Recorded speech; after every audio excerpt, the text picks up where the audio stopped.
Hello everyone, this is Nathan here. So in this video, I'd like to be discussing the question, do babies and young children go to heaven when they die? And the answer to that is yes, a resounding yes, according to the Bible. Turn your Bibles, please, with me to Romans chapter 9. Now, this is the passage that we're going to look at. Romans chapter 9, verses 10 through 11. 10 through 13, actually. And not only this, but when Rebekah also had conceived by one, even by our father Isaac, for the children being not yet born, neither having done any good nor evil, that the purpose of God according to election might stand, not of works, but of him that calleth. It was said unto her, the elder shall serve the younger, as it is written, Jacob I've loved, but Esau I've hated. So now the most important part of this passage is verse 11, for the children not being not yet born, neither having done any good or evil. Okay, so it's very clear that unborn babies that are in the uterus, that are in the womb, have not yet done any good or evil. And as such, if they die, they go to heaven because they are without sin. They have not committed any sin. Okay, now flip your Bibles, please, over to Romans chapter 7. Now, this is another passage that we're going to look at. Romans chapter 7, verses 9 through 11. Again, it's the Apostle Paul saying, for I was alive without the law once, but when the commandment came, sin revived, and I died. And the commandment which was ordained to life, I have found to be unto death. For sin, taking occasion by the commandment, deceived me, and by it slew me. So the Apostle Paul is saying that there was a time in his life, once upon a time in his very early childhood, in his infancy, that he was alive without the law once. Now, is this talking about, physically alive? No. Physically alive? No. This is talking about spiritually alive. I mean, he wasn't, yet, guilty, a guilty sinner. For I was alive without the law once, but when the commandment came, sin revived, and I died. And the commandment which was ordained to life, I found to be unto death. For sin, taking occasion by the commandment, deceived me, and by it slew me. So there came a moment in time in the life of the Apostle Paul, where he became aware of sin, and he committed sin willfully, and then he died spiritually. Now, is there a particular age of accountability in the Bible? And the answer to that is no. And now I want to confirm the biblical truth that babies and young children who die go straight to heaven. Now, flip your Bibles over to Job chapter 3, we'll start with verse 11 here. Now, this is after Job lost everything because of Satan's attacks, and here's where he's lamenting. Now, starting in verse 11, why died I not from the womb? Why did I not give the ghost when I came out of the belly? Why did the knees prevent me? Why the breast that I should suck? For now should I have lain still and been quiet. I should have slept.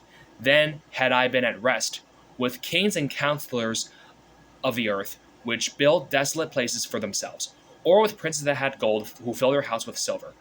Or as a hidden untimely birth, I had not been, as infants which never saw light.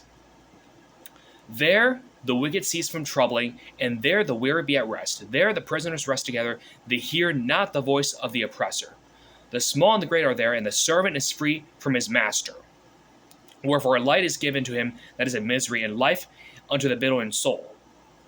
So now, this is Job chapter 3, verses 11 through 20. So now, here's where Job lamenting that if he had died as a baby, either in the womb or right after birth, right, as a baby, he would have gone to heaven straight away. We would have gone to paradise straight away. He would have not have, gone to hell, and unfortunately is a damnable heresy. This teaching of original sin is a damnable heresy propagated by the Catholic Church and, unfortunately, by the Calvinists, by the totalitarian Calvinistic movement, which propagates such absolute nonsense. This is the idea that all human beings are automatically guilty because of Adam's sin, and that is a flat-out lie. Yes, we've all inherited Adam's sinful nature, which the Bible calls the flesh, and therefore we sin, but we are only responsible for our own sin. We're not automatically guilty for Adam's sin,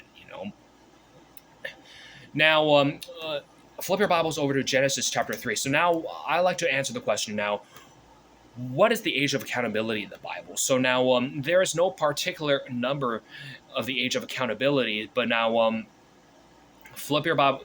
Now in Genesis chapter 3, verse 6 through 7. So this is where Adam and Eve both sin, right?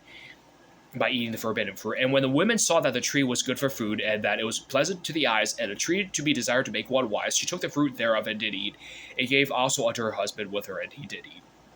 And the eyes of both of them were open, and they knew that they were naked. And they sewed fig leaves together and made themselves aprons.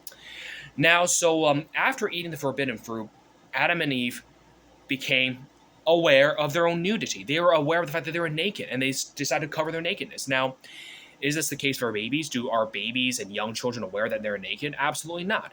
Babies don't care that they're naked. They don't, feel anything when they're naked. I mean, young children, even, as young as as old as 5, 6 years old, they can just run around the house completely naked and not feel anything.